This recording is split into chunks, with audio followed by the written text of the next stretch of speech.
Good afternoon. दोपहर का वक्त हो चला है और हम भी हाजिर हैं अपने फटाफट सेगमेंट के साथ। तो बिना किसी देरी के शुरू करते हैं दोपहर फटाफट 24।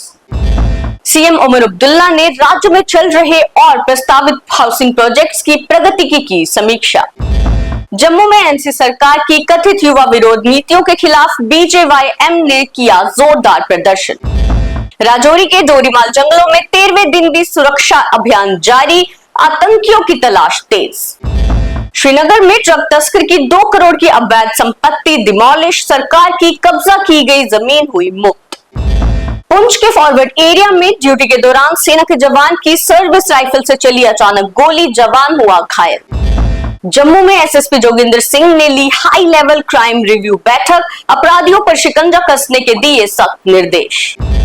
उधमपुर में रहमबल पुलिस को मिली बड़ी कामयाबी, 3 दशकों के फरार चल रहा भगोड़ा अपराधी हुआ गिरफ्तार। कुवैत एयरपोर्ट पर ईरानी हमला, भारतीय नागरिक की मौत के बाद खाड़ी में बड़ा तनाव, जवाबी कार्रवाई में भड़का कतर। समंदर में बढ़ेगी भारत की ताकत, नेवी में शामिल होंगे 4 स्वदेशी बैटलशिप और 1 सर्वे शिप। जम्मू में मिल सकती है गर्मी से राहत, आज हो सकती है हल्की बारिश।